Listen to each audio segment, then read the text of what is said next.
오늘 본문 말씀은 예수님께서 어쩌면 정말 간절한 마음으로 우리에게 전달하는 메시지일 거예요. 왜냐하면 오늘 본문에 나오는 그 때가 바로 지금 우리의 때이기 때문에 그래요. 이 말씀을 들은 제자들이 이 그때라는 단어 안에 자기들을 포함해서 순교하기까지 살았지만 그때가 2000년을 지나서 지금 우리에게 다가왔고 우리는 이 그때라는 단어를 보면서 우리가 지금 당면한 때구나라는 것을 사회적인 현상을 보면서 깨닫는 시기를 우리가 살아가고 있어요. 그래서 간절하게 제자들에게 이야기하시던 그 때를 우리는 지금 예수님이 우리의 얼굴 앞에서 이야기하는 것처럼 마음으로 깊은 공감을 하면서 읽어 내려가는 본문이 아닌가 싶습니다. 이 마태복음 24장 9절로 14절 말씀은 지난주에도 잠깐 나눴던 부분에 속해 있어요. 자, 9절부터 한번 들어가 보도록 하겠습니다. 예수님이 8절 마무리를 이렇게 하셨죠. 8절에 이 모든 것은 재난의 시작이다. 그러면서 9절에 그때에 재난이 시작될 때에 인류 안에 재난은 늘 있어 왔습니다. 많은 재난들이 있어 왔어요. 근데 여기에서의 재난의 시작은 어떤 의미냐면 예수님께서 재림하시기 직전에 있을 예수님께서 이 땅에 오시기로 작정하시고, 그러니까 예수님이 작정하신다기보다는 하나님께서 이제 아들을 이 땅에 보내겠다라고 작정하신 그때에 시작되는 재난들입니다. 그 재난이 시작되는 그때에 어떠한 현상이 있을 것인가, 이걸 이제 오늘 우리가 자세하게 알아볼 거예요. 자, 9절은 그때에 사람들이 너희를 환난에 넘겨주겠으며 너희를 죽이리니 너희가 내 이름 때문에 모든 민족에게 미움을 받으리라. 예수님께서 재림하시기 직전에 있을 재난의 때에 가장 먼저 드러나는 현상이 뭐냐면 성도를 향한 고난이에요. 성도를 향한 고난. 우리나라가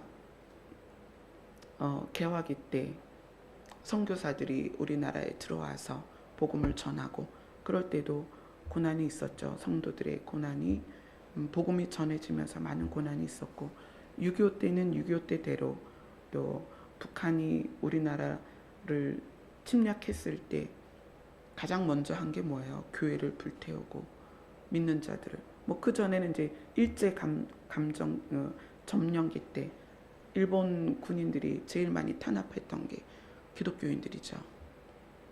이런 역사들을 보면서 성도의 고난은 예를 들어서 많이 볼 수 있었습니다. 가장 큰 고난은 이스라엘 사람들의 나라를 잃고 2000년을 방황했던 그런 고난이겠죠. 근데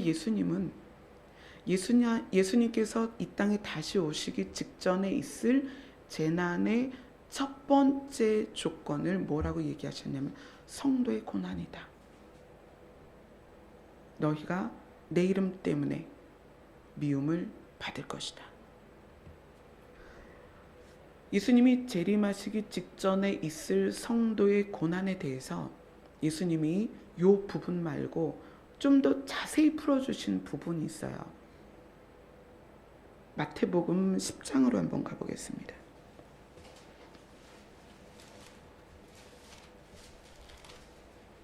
마태복음 10장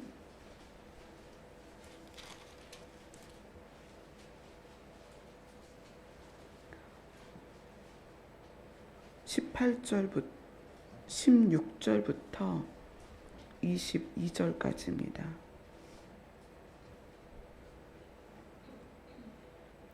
같이 같이 읽겠습니다. 시작. 보라, 내가 너희를 보냄이 양을 이리 가운데로 보냄과 같도다. 그러므로 너희는 뱀같이 지혜롭고 비둘기같이 순결하라.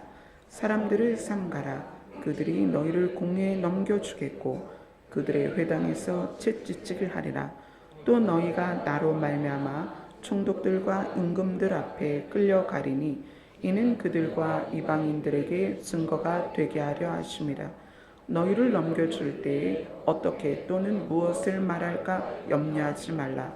그때에 너희에게 할 말을 주시리니 말하는 이는 너희가 아니라 너희 속에서 말씀하시는 이 곧 너희 아버지의 성령이시라.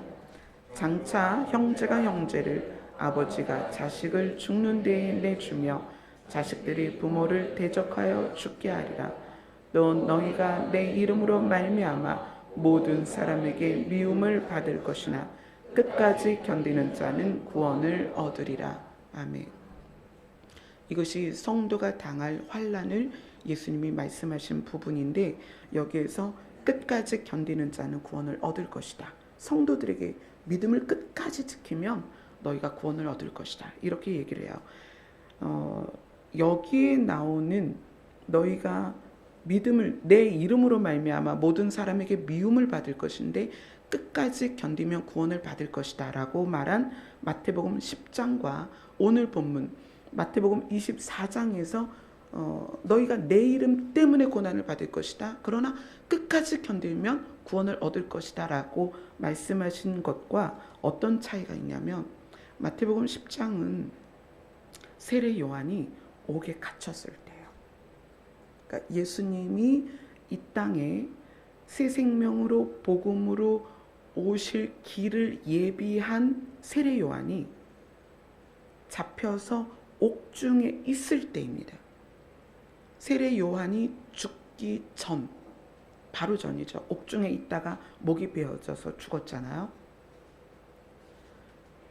어떻게 보면 성도로서의 본을 보이고 있는 세례 요한이 예수 그리스도의 이름으로 말미암아 옥중에 있을 때 목이 베이기 직전에 예수님이 제자들에게 이야기를 하시는 거예요. 앞으로 성도들이 내 이름으로 말미암아 죽음을 통과하게 될 것이다. 그러나 그러한 상황에서 이 복음 때문에 형제가 형제를 잡아주고 그런 거예요. 내 형제가 예수님을 믿는다고 고발한다는 거예요. 부모가 자식을, 자식이 부모를 믿는다는 것 때문에 죽는데 내어주는 때가 올 것이다. 그러나 내 이름으로 인하여 고난받는 너희들이 끝까지 믿음을 지키면 반드시 구원을 얻을 것이다. 이렇게 제자들에게 선포하고 그 다음 장으로 넘어가면 세례 요한이 감옥에서 제자들과 이야기를 나눕니다. 그분이 메시아다. 제자들에게 가르치고 바로 목이 베이는 순교를 합니다. 그리고 나서 이 10장의 이야기가 큰 텀을 지나서 24장에 가서 예수님이 다시 한번 이야기하십니다. 너희들이 내 이름 때문에 고난을 당할 것이다. 너희들이 내 이름 때문에 형제가 형제를 죽이는데 내어줄 것이고 부모가 자식을 내 이름 때문에 내어줄 것이고 자녀가 부모를 내 이름 때문에 내어줄 것이다. 그러나 끝까지 견디는 자는 구원을 받을 것이다. 믿음을 지키는 자는 구원을 받을 것이다. 그렇게 하고 그 다음 사건이 뭐냐면 예수님이 십자가에 매달리세요. 그러니까 10장과 24장은 예수님의 길을 예비한 세례 요한의 죽음 앞에서 예수님이 선포하신 거고요. 24장은 예수님이 그 뒤에 뭐라고 말씀하시냐면 이제 6월절이 다가올 것이다. 그때 내가 죽을 것이다 라는 것을 제자들에게 알려주는 대목들이 나옵니다. 예수님 자기 자신이 자기의 이름 때문에 죽는 거예요. 의미가 뭐죠? 예수 그리스도의 이름이 무엇이죠? 자기 백성을 죄 가운데서 구원하신다는 거예요. 그러니까 성도는 그 이름을 믿는 것 때문에 죽는 것이고 예수님은 자기 이름 때문에 죽는 거예요. 이 두 가지 사건은 지금 우리에게 다 적용되는 사건입니다. 세례 요한은 메시아로서 예수 그리스도가 이 땅에 오실 것을 예비하는 자로서, 또 메시아가 메시아로서 자기의 일을 감당케 하기 위하여 그 길을 예비한 자로서의 죽음이고, 예수님은 자기의 이름 때문에 죽으신 거예요. 그럼 성도의 고난은 뭐냐? 예수님께서 이 땅에 다시 오실 때 그 이름을 믿는 것 때문에 고난을 당할 것이라는 거예요. 그래서 10장에서의 그 선포, 내 이름 때문에 너희가 고난을 받을 것이고 그러나 끝까지 견디면 구원을 얻을 것이다. 그리고 24장에서의 선포, 너희가 내 이름 때문에 고난을 받을 것이다. 그러나 끝까지 견디면 구원을 얻을 것이다. 10장에서 세례 요한이 예수 그리스도의 이름 때문에 죽었다면 24장은 그것을 증명해내기 직전에 이야기하시는 거예요. 내 이름 때문에 너희가 죽을 것이지만 그러나 끝까지 견디면 살 것이다. 왜냐하면, 그리고 그 뒤에 당신이 당신의 이름을 위하여 그 역사를 이루어내십니다. 모두의 죄 때문에 십자가에서 죽으시고 그 다음에 어떻게 하세요? 무덤에 들어가시고 그 다음에 살아나셨죠. 예수님이 자기의 이름 때문에 끝까지 견딜 때 예수님 자신이 구원을 받았습니다. 사망 가운데서 일어나셨어요. 그리고 그것을 그 이름을 믿는 자에게 적용시키시는 거예요. 그래서 오늘 본문에서 예수님이 이 땅에 오시기 직전에 있을 성도의 고난에 대해서 우리는 깊이 알고 있어야 돼요. 우리가 우리의 믿음을 지키면 예수님처럼 새 생명을 얻을 것이고, 이제는 죽지 아니하는 몸, 썩지 아니하는 몸으로 우리가 바뀔 것이다. 그래서 우리의 믿음을 지키는 것에 대해서 예수님이 확증을 보여주기 위해서 십자가에서 돌아가시기 전에, 그리고 부활하시기 전에 이 말씀을 제자들에게 가르치고 계시는 거예요. 자, 그 다음에 그때 징조로서의 환난과 고난이 다가올 때에 사회적으로는 어떠한 일이 있을까? 사회적으로 있을 일을 세 가지를 이야기를 하고 있습니다. 10절을 읽어보겠습니다. 시작.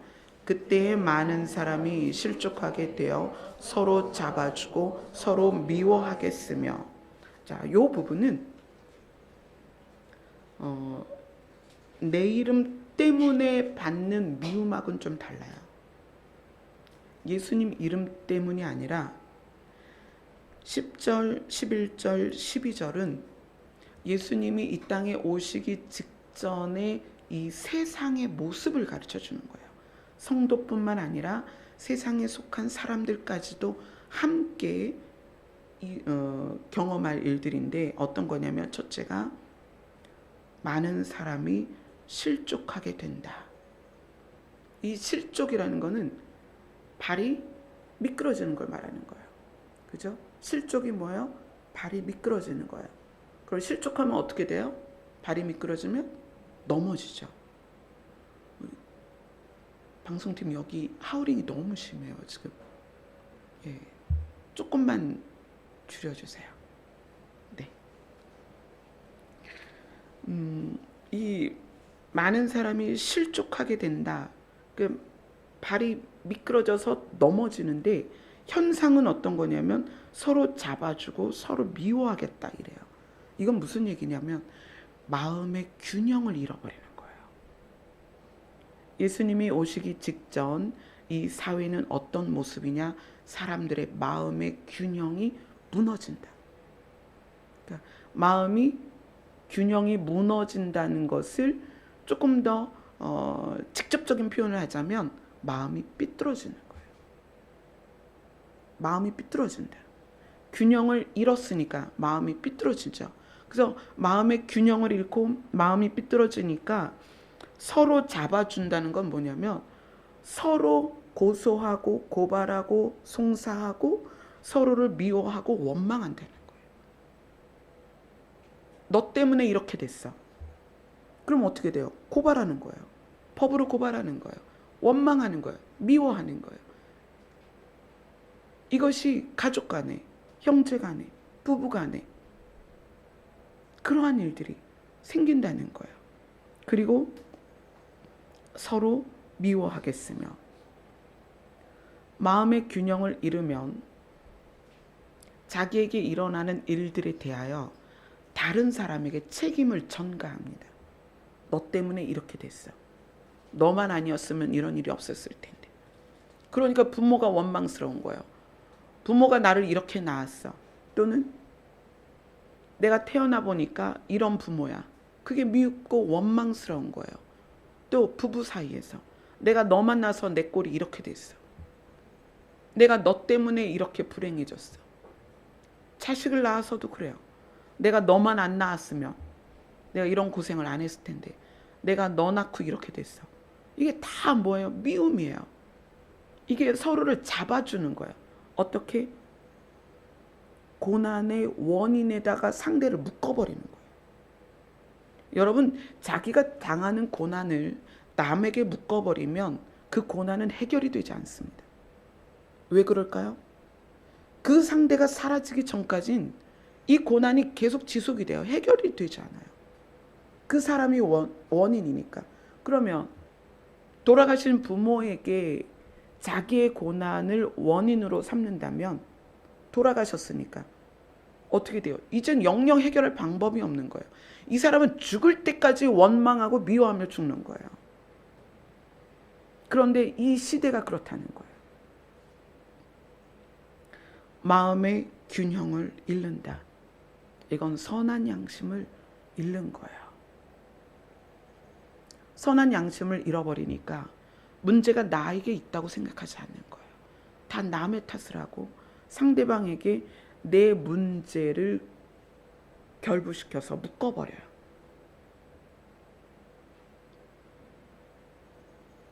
우리가 이 땅에서 해야 될 일 중에 하나가 상대의 결박을 끊어주는 거예요.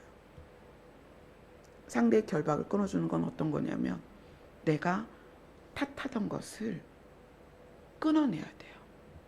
저 사람 탓이 아니다. 저 사람 때문이 아니다. 저 사람이 아니었어도 나는 이러한 일을 겪을 수 있다. 그게 그 사람의 결박을 끊어주는 것입니다. 이게 우리가 성도로서 지금 해야 될 일인데, 예수님이 오시기 직전에 이 땅에서는 이러한 일들이 있을 거라는 거예요. 사람들의 마음이 균형을 잃어서 서로를 미워하고 자기의 문제를 그 사람에게 결부시켜서 그 사람에게 원인을 묶어버려서 그 사람을 꼼짝달싹 못하게 하고 지속적으로 내 미움과 원망을 그 사람에게 퍼붓는 거죠. 이것이 예수님이 오시기 직전에 있을 사회 현상의 첫 번째입니다. 자, 그 다음에 두 번째는 어떤 것이 있느냐? 11절입니다. 11절을 같이 읽겠습니다. 시작. 거짓 선지자가 많이 일어나 많은 사람을 미혹하겠으며.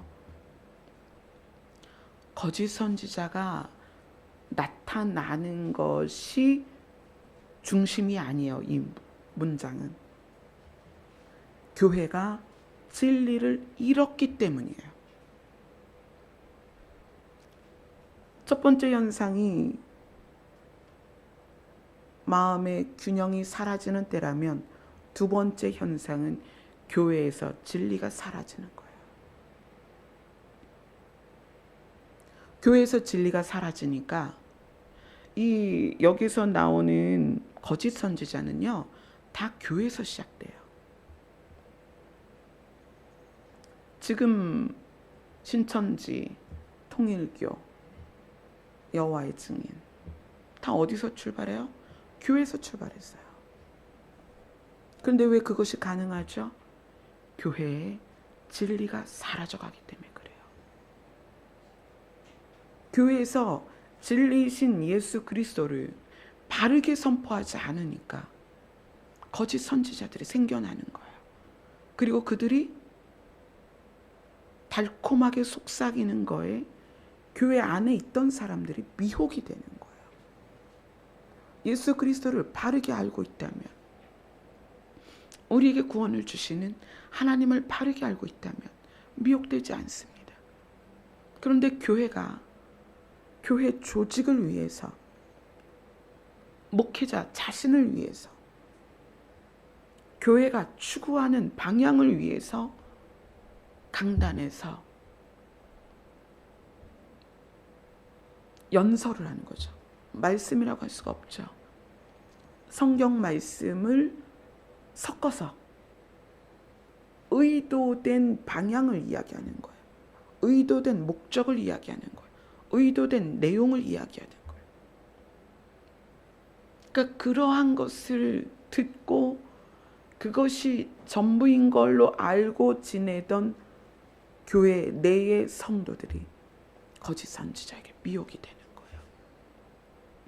이것이 너무나 아픈 현실입니다.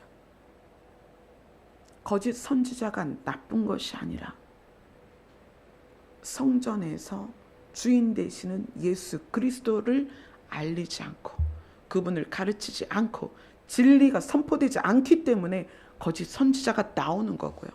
그들이 활동하고 세력을 키워나갈 수 있는 이유는 교회가 예수 그리스도를 바르게 말하지 않고 성경이 무엇을 말하고 있는지를 바르게 가르치지 않기 때문에 성도들이 거기에 미혹이 되는 거예요.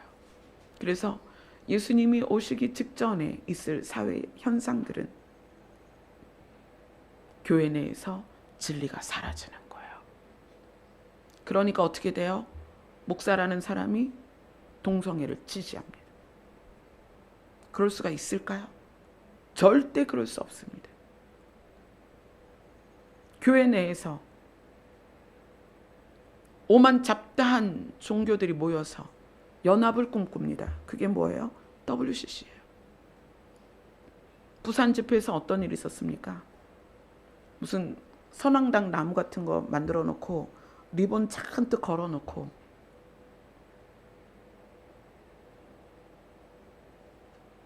중들이 나와서 중들이 춤을 추고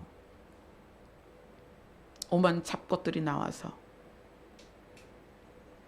강단에서 진리가 선포돼야 될 강단에서 자기들의 종교색을 드러내면서 손을 잡고 하나 되자는 거예요. 그러니까 거짓 선지자들이 나와서 성도들을 미혹할 수 있는 것이고요. 강단에서 그러한 것들을 보면서 성도들이 거짓 선지자조차도 받아들이는 거예요. 강단 교류, 그래서 중이 와서 강단에서 설법을 하고요. 강단 교류라고 해서 이슬람 그들의 성직자죠. 이슬람 사람들이 와서 강단에서 자기들의 이야기를 하는 거예요. 그게 현재 교회의 모습입니다. 그래서 예수님이 십자가 지시기 전에 이 이야기를 하시는 거예요.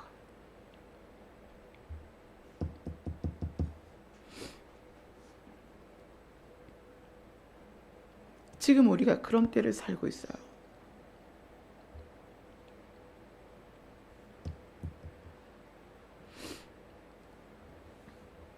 세 번째 12절을 읽겠습니다. 시작. 불법이 성함으로 많은 사람의 사랑이 식어지리라.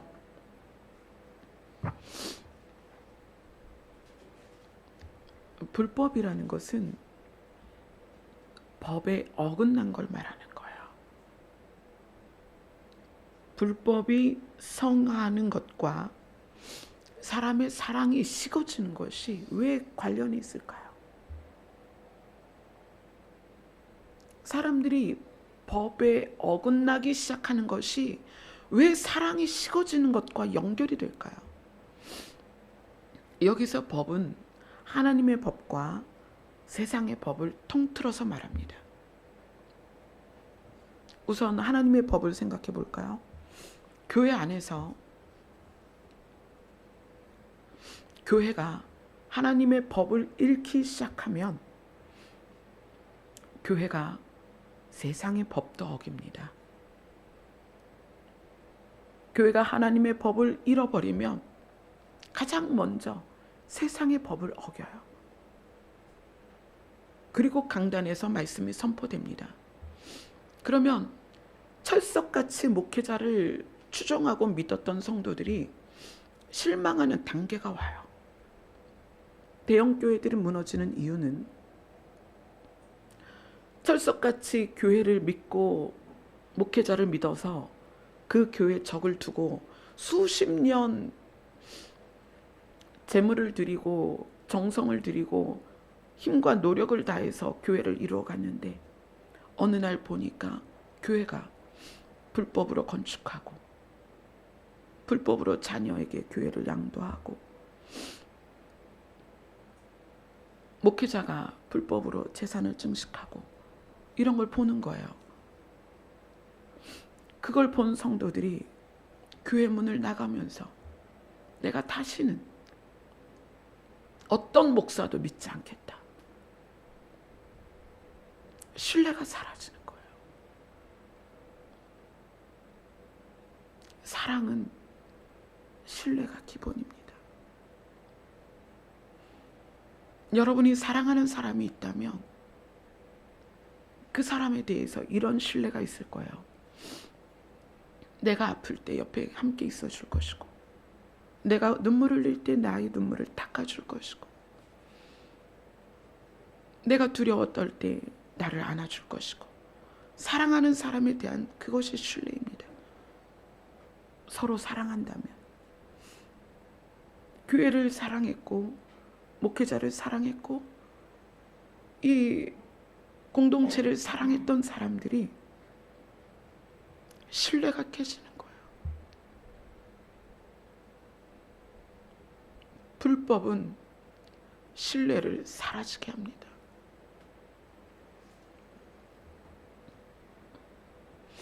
그래서 많은 성도들이 갈 교회가 없다고 얘기를 해요. 믿을 수가 없다는 거예요. 이 교회 갔더니 이런 문제로 타락한 목사님을 만나게 되고, 저 교회 갔더니 또 그런 문제로 타락한 교회의 일상을 보게 되는 거예요. 신뢰가 사라지는 거예요. 세상도 마찬가지예요. 상대가 법을 어기는 걸 보게 되면 그 상대에게 신뢰를 잃습니다. 우리가 연예인들이나 공개적으로 유명한 정치인들이나 기업인들이 방송에서 구설수에 오르는 부분들이 뭐 세금을 잘 안 내거나 신고를 안 했거나 또는 다른 여러 가지 불법의 요소들을 가지고 있을 때, 그것이 기사화되었을 때 그들에게 가장 먼저 뭘 느끼냐면 실망을 느껴요. 공인들에게 특히 더 실망을 느끼죠.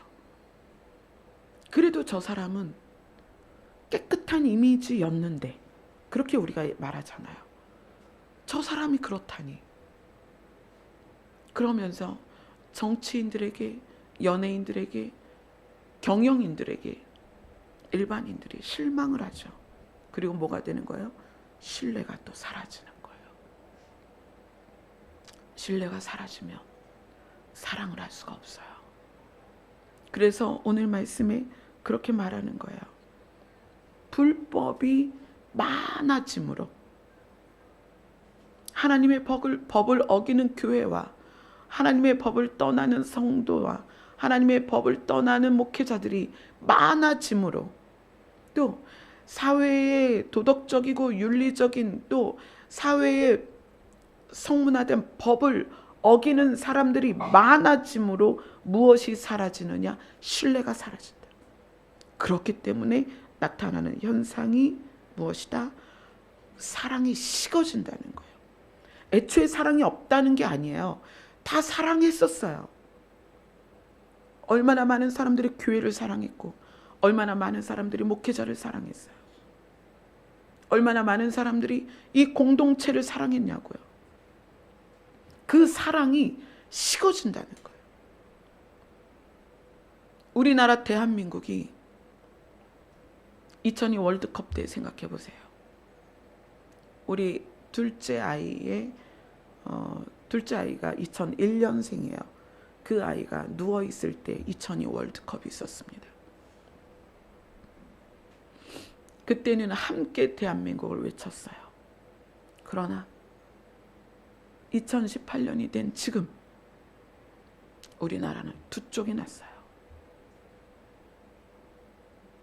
북한과 대한민국이 두 쪽으로 났는데 대한민국이 안에서 두 쪽이 나버렸어요.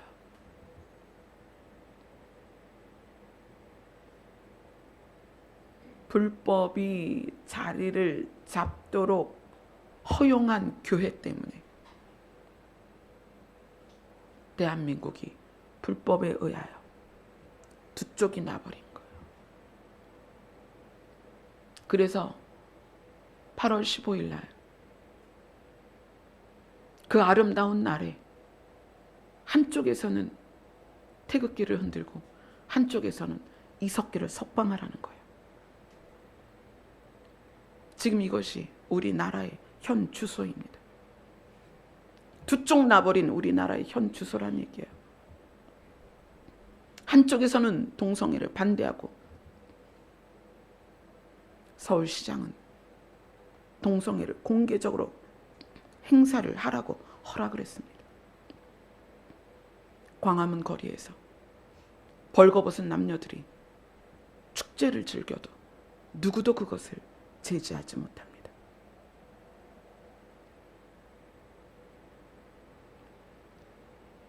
(10년) 전만 해도 20년 전만 해도 상상할 수 없었던 일들이 이 대한민국 땅에서 일어나고 있는 거예요. 어떻게 동성애가 공개적으로 축제를 벌릴 일이냐고요, 그것이. 어떻게 그것이 정당하게 법을 통과해서 공개적으로 그렇게 행사할 수 있는 일이냐고요. 하나님의 법이 무너지고 세상의 법이 무너지는 이때에 결국 우리는 우리 가슴에 있었던 순수한 사랑들이 사라져가는 거예요. 예수님은 십자가 지시기 전에 이러한 일들을 하시고 세례 요한이 죽기 전에 성도의 환난을 이야기했다면 예수님이 십자가 지시기 전에 내가 다시 올 때에는 이러한 일들이 있을 것이다 라고 제자들에게 가르치십니다. 그리고 나서 예수님이 말씀하십니다. 13절입니다. 같이 읽겠습니다. 시작. 그러나 끝까지 견디는 자는 구원을 얻으리라. 끝이 뭘까요? 끝. 이 끝은 세 가지가 있습니다. 여기에서 예수님이 말하는 끝은 우리 입장에서 세 가지로 적용을 해야 돼요. 첫 번째는 개인의 끝입니다. 우리가 다양한 연령으로 여기에 앉아 있지만 누가 먼저 이 땅을 떠날지는 아무도 몰라요. 그래서 예수님이 끝까지 견디라고 말씀하시는데 우리 입장에서는 세 단계로 적용을 해야 돼요. 첫째는 나의 끝. 나의 끝까지 지키는 거예요. 여기 우리 손순천 권사님이 가장 연세가 많으신데 권사님이 연세가 많으시기 때문에 가장 먼저 이 땅을 떠나시느냐? 아니요. 그건 누구도 장담할 수 없어요. 그건 누구도 장담할 수 없는 거예요. 내일 갑자기 누가 이 땅을 떠났다는 소식을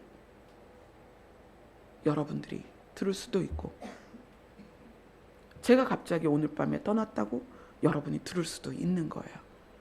첫 번째 끝은 개인의 끝입니다. 그것을 저는 개인의 종말이다 이렇게 얘기를 해요. 개인의 끝날까지 우리의 믿음을 지키는 것이 굉장히 중요합니다. 그래서 깨어 있으라는 거예요. 너의 상태를 보라는 거예요. 자각하고 있으라는 거예요. 내가 지금 어떤 상태인가? 내가 무엇을 추구하고 있는가? 개인의 끝을 우리가 준비하라는 거예요. 끝까지 견디는 자는 어떤 끝이냐? 두 번째는 예수님이 이 땅에 오시는 끝입니다. 예수님이 오시는 것도 공중재림과 지상재림으로 나뉘죠. 그러나 그것을 하나로 예수 그리스도의 재림, 이건 예수님이 공개적으로 약속하신 거잖아요. 승천하시면서 내가 이 모습으로 다시 오겠다.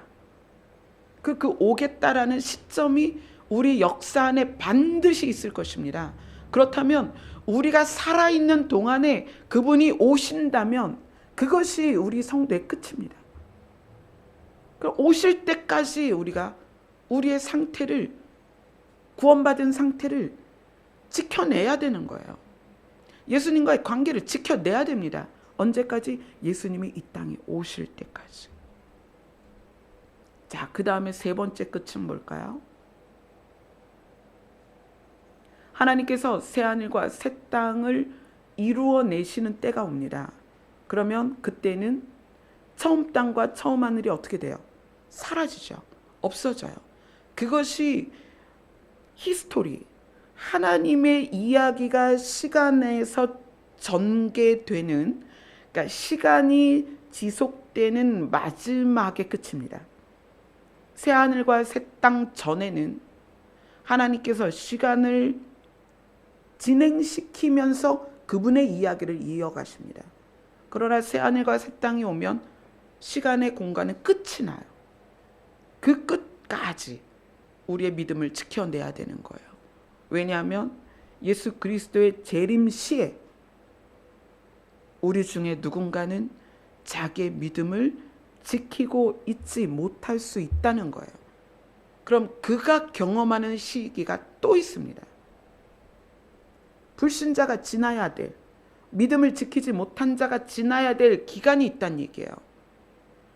그 기간이 끝나는 것이 언제냐면 새하늘과 새 땅이 이 땅에 이루어지는 그 시기입니다.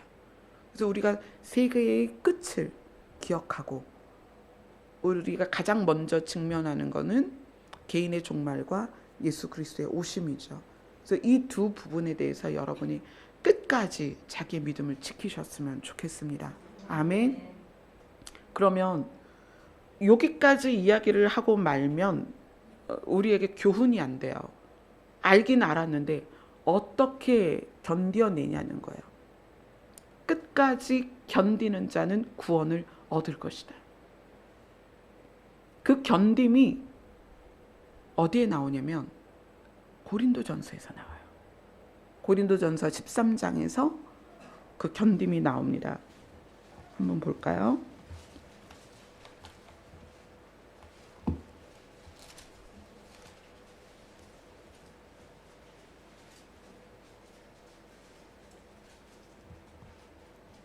자, 고린도전서 13장 7절입니다.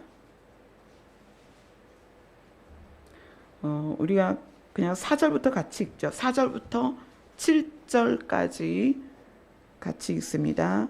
시작. 사랑은 오래 참고 사랑은 온유하며 시기하지 아니하며 사랑은 자랑하지 아니하며 교만하지 아니하며 무례히 행하지 아니하며 자기의 유익을 구하지 아니하며 성내지 아니하며 악한 것을 생각하지 아니하며 불의를 기뻐하지 아니하며 진리와 함께 기뻐하고 모든 것을 참으며 모든 것을 믿으며 모든 것을 바라며 모든 것을 견디느니라. 아멘. 그래서 끝까지 우리가 견뎌내기 위해서 무엇이 필요하냐면 반드시 사랑이 필요하다. 자, 그러면 끝까지 견뎌내려면 제가 이제 두 가지를 말씀할 건데, 첫째는 끝까지 견디는 비결. 첫 번째는 하나님을 아는 것입니다. 하나님을 아는 것. 하나님을 아는데 어떻게 알아야 되냐면 이제 하나님과의 친밀함, 동행, 교제, 이거는 방법이에요. 친밀함, 동행, 교제. 그럼 그분과 어떻게 관계를 가져갈 것인가. 그런 거죠. 그럼 하나님을 아는 것은 무엇이냐면 하나님의 속성을 알아서 그것이 나에게 체득되는 걸 말하는 거예요. 그 하나님의 속성은 뭐죠? 사랑이다. 하나님은 거룩하시다. 우리가 여러 가지 속성으로 하나님이 자기 자신을 소개한 부분들을 알고 있습니다. 근데 하나님이 사랑이시다. 그 사랑의 속성이 우리 안에 들어오면 뭐가 되냐면 불의를 기뻐하지 않게 돼요. 그러니까 불법이 성행하는 이때에 불법 안으로 들어가지 않게 되죠. 그리고 끝까지 견디게 됩니다. 그러니까 오늘 끝까지 견디는 자가 구원을 얻는다라고 했는데 어떻게 끝까지 견디는가? 하나님을 알아야 돼요. 하나님이 어떤 분인지. 그리고 우리가 하나님께 가까이 가면 가까이 갈수록, 하나님과 친밀하면 친밀할수록, 하나님과 함께 걸을수록, 하나님과 이야기를 나눌수록, 하나님과 날마다 대면할수록 우리 안에 뭐가 살아나냐면 우리의 속성이 살아나는 거예요. 우리의 속성이 왜 사랑인가? 하나님이 자기의 형상대로 우리를 지었다라고 이야기하셨습니다. 그래서 우리의 속성은 사랑입니다. 그런데 왜 우리가 사랑이 드러나지 않느냐? 육체의 속성이 우리를 가로막기 때문이에요. 거룩함이 없이는 아버지를 볼 수 없다.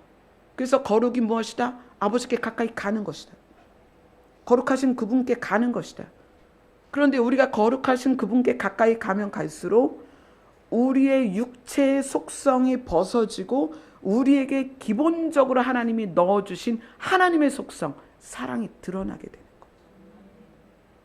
그래서 끝까지 견디는 비결 첫 번째는 하나님을 아는 것이다. 하나님과의 관계 안에 들어가는 것이다. 이것이 끝까지 견디는 비결입니다.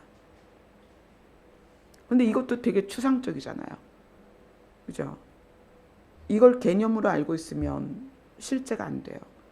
그래서 제가 여러분에게 말씀드리는 게 하나님의 이름을 부르고 하나님과 교제하는 자리를 계속 만들라고 이야기를 하죠. 기도를 해야 된다. 근데 이 기도가 형식화된 그런 기도 말고, 제가 여러분을 대면하면 이제 사무실에서 이렇게 같이 이야기를 하잖아요. 그런 것 같이 하나님이 살아계시는 하나님이시니까 그분과 대면을 하라는 거예요. 그분을 찾으라는 거예요. 실존하는 하나님을, 실제하는 하나님을 대면하라는 거예요. 그게 첫 번째 방법입니다. 그 다음에 두 번째 방법은 이 끝까지 견디는 것에 대한 실천적 실제입니다. 두 번째 어떤 거냐면 고난과의 관계입니다. 첫 번째가 하나님과의 관계라면 두 번째는 고난과의 관계입니다. 이 고난과의 관계를 왜 알아야 되느냐? 우리는 이 땅에서 다 고난을 겪고 있어요. 모양, 크기, 형태 이런 게 다를 뿐이지 여러분들은 다 고난을 겪고 있습니다. 난 정말 해피해요. 고민이 하나도 없어요. 난 지금 죽어도 한이 없어요. 이렇게 해피한 사람이 이 땅에 어디 있습니까? 아무도 없어요. 그래서 우리가 벗처럼, 친구처럼 늘 붙어있는 고난과의 관계를 형성할 줄 알아야 끝까지 견뎌냅니다. 그러면 고난과의 관계를 어떻게 형성하는가? 고난이 뭐죠?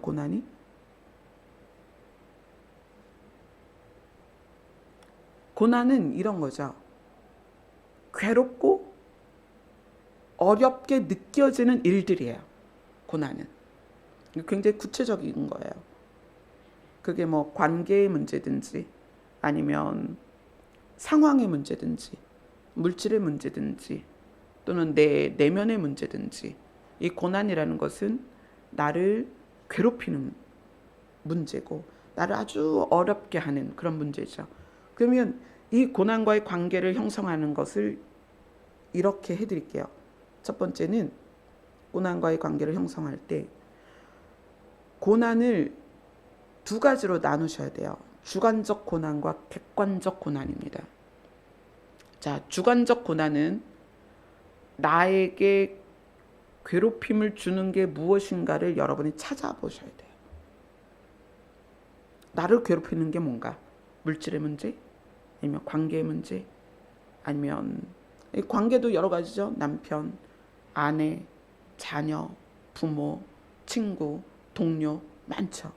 또 요즘은 또 그거 많은 게 이제 목회자와의 관계, 막 이런 게 굉장히 많아요. 이게 우리가 갖고 있는 주관적인 고난입니다. 근데 이 주관적인 고난을 여러분 객관화 시킬 수 있어야 합니다. 이게 고난을 대하는 우리의 바른 자세예요. 내가 가지고 있는 고난을 객관적 고난으로 바꾸셔야 됩니다. 그래야 견뎌낼 수 있어요. 주관적 고난을 객관화시키는 게 뭐냐? 저를 예를 들어야 가장 빠르겠죠. 저는 저 자신이 가난과 질병을 지나왔습니다. 여러 가지 있었죠. 저 자신의 질병과 저 자신의 가난이 있었고, 남편은 육신의 질병 중에 가장 극심한 암을 앓았고, 우리 큰아이는 뇌의 질병을 앓았고, 작은아이는 마음의 질병을 앓았습니다. 세상이 주는 질병과 고난 종류대로 다 경험을 해왔습니다. 그런데 그런 고난 가운데 있을 때 제가 왜 하나님 저만 이런 고난을 겪게 하시나요? 라고 이야기를 했다면 저는 그것을 지나오지 못했을 것입니다. 저는 여전히 그 문제 안에서 괴롭힘을 당하고 있었을 거예요.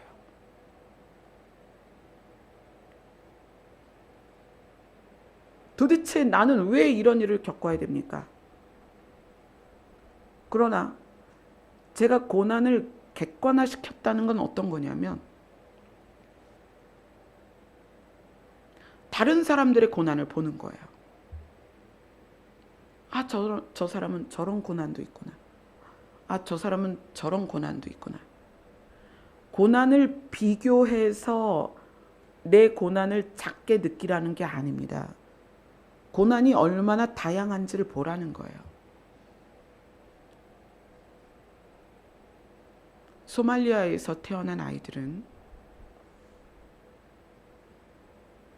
평생의 흰쌀밥을 한 번도 먹어보지 못하고, 패티가 두툼하게 들어간 햄버거를 한 번도 먹어보지 못하고,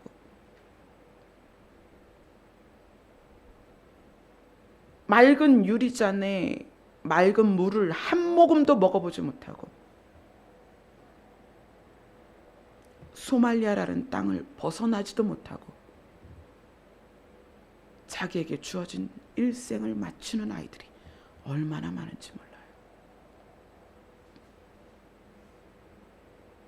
시리아의 내전 가운데서 태어난 아이들은 아름다운 노래소리 한 번 못 듣고 폭탄 터지는 소리와 총소리에 잠이 듭니다.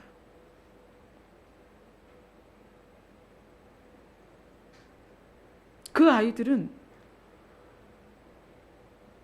현란한 네온사인 같은 건 구경도 못한 아이들이에요.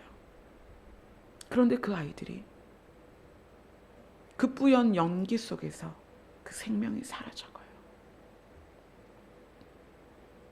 상대적인 행복을 느끼란 얘기가 아닙니다. 여러분의 고난을 객관화시켜야 됩니다. 이 땅에 얼마나 많은 고난들이 있는지 그걸 보시라는 거예요. 자기의 고난을 주관적으로 붙잡고 그 고난 안에서 자기 자신의 생명을 그 고난 안에 담아두고 헤어나오지 못하는 그런 상황에서 고난들을 객관적으로 보라는 얘기예요. 얼마나 많은 고난들이 있는지.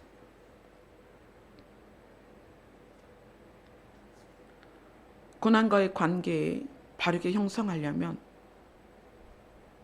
고통에 대해서 알아야 합니다. 고통은 고난을 느끼는 거예요. 고난이 우리를 괴롭히는 일이라면 고통은 고난을 느끼는 거예요. 여러분의 고통을 객관화시켜야 됩니다.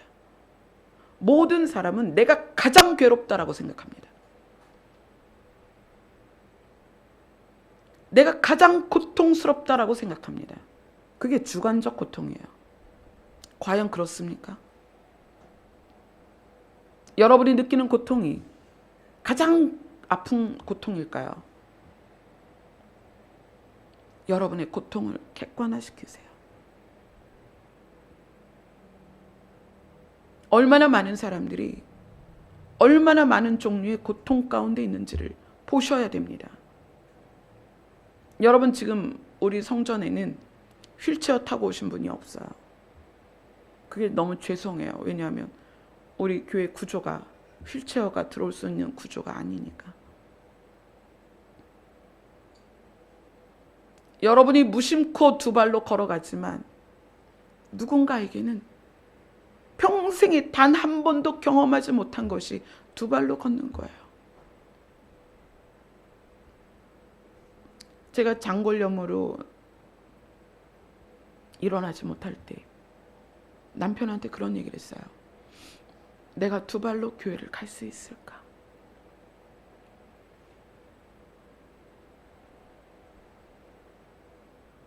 지금 제가 두 발로 여러분 앞에 서 있지만 어떤 누군가에는 그 두 발로 걷는 것이 평생의 소원입니다.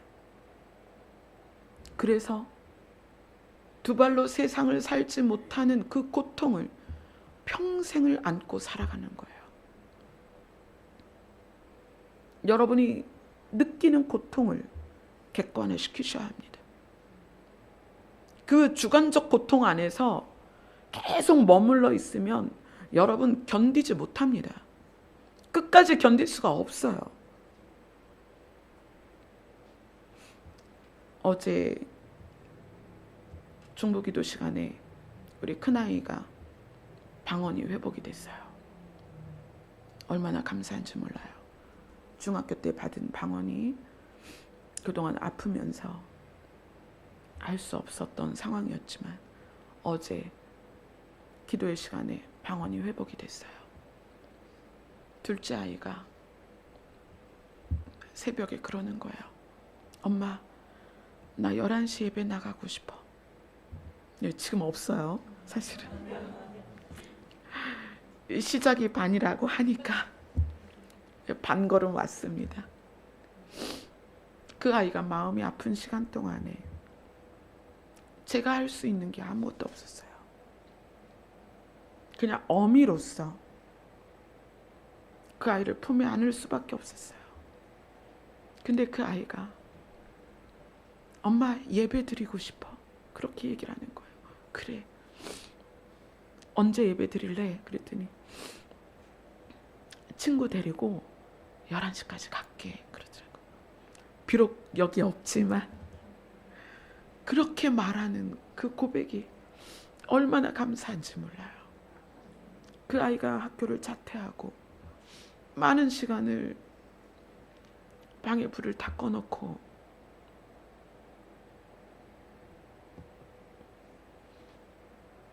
그렇게 힘들어할 때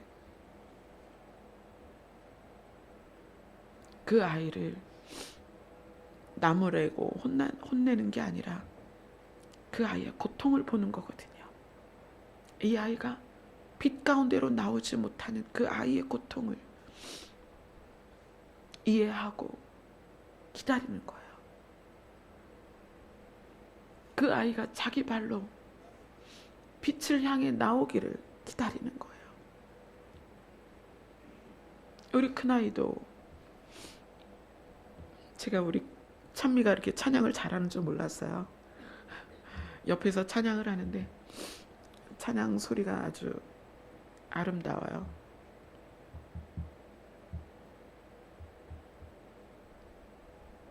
제가 제 이야기를 하는 이유는 여러분의 고난과 여러분의 고통을 객관화시키는 데 도움을 드리는 거예요.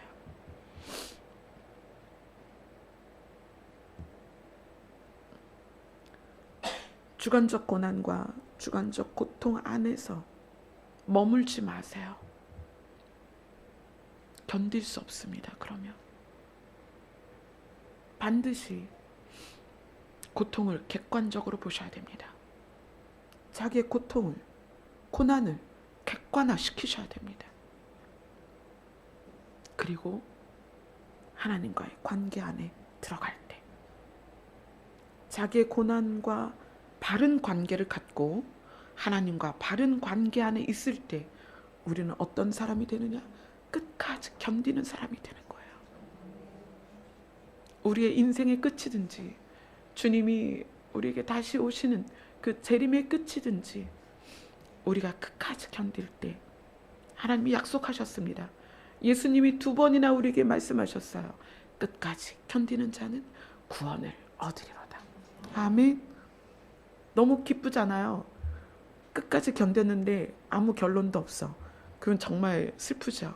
그런데 끝까지 견디면 결론이 있을 것이다. 어떤 결론? 구원을 얻을 것이다. 아멘. 우리 저희 뒤에 김영아 사모님 지금 잘 견디고 있습니다. 뭘 견디냐? 은총이가 이제 나올랑말랑해요. 발길질을 하고 어제 배에다 손을 얹고 기도하는데 꼼딱거려요. 이 뱃속에서. 제가 그랬어요. 얘야, 은총아, 24시간만 견뎌줘라.